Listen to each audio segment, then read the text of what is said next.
ወገኖቼ ከእንደነዚህ አይነት ሰዎች ተጠበቁ። በዚህ ዓለም ላይ በውጭ ደግ መስለው በውስጥ ግን የተንኮል መረብ የዘረጉ ብዙ ሰዎች አሉ። እነዚህ ሰዎች በጓደኛ፣ በፍቅር፣ በስጦታ ወይም በሥራ ዕድል ስም ወደ ሕይወትህ ይመጣሉ። በመጀመሪያ ደግ ይመስላሉ፣ ነገር ግን የሰጠው ነገር ሁሉ አንተ ለመርዳት አስበው ሳይሆን ነፃነትን ቀስ በቀስ ገዝተው በቁጥጥራቸው ስር ያውሉሃል። የእነዚህ ሰዎች ደግነት ሁል ጊዜ ከባድ የዕዳ ስሜት ይዞብህም ይመጣል።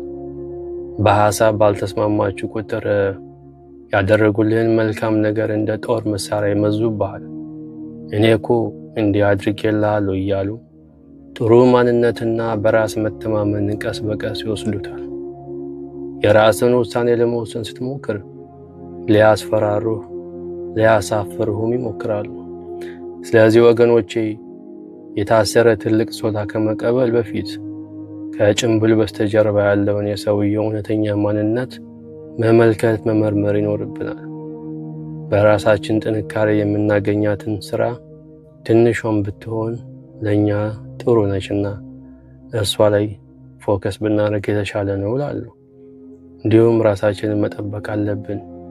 በእንደነዚህ አይነት ሰው የተጎዳ የታመመ ልብ ካለ በተረጋጋና በፈጣሪያችን ስም ማከም ይኖርብናል። እንዲሁም ደግሞ በነፃነታችን ላይ በፍጹም መደራደር እንደሌለብንም ማወቅ መቻል አለብንና እውነተኛ ደግነት ነፃ ያወጣዋል እንጂ የሰው ዕዳ አያድርግም አይደል የሚባል። ስለዚህ የተወሰደው ህይወታችን መመለስ ይኖርብናል እላለሁ። ስለሰማችሁኝ አመሰግናለሁ። ባላችሁበት ሁሉ ሰላም።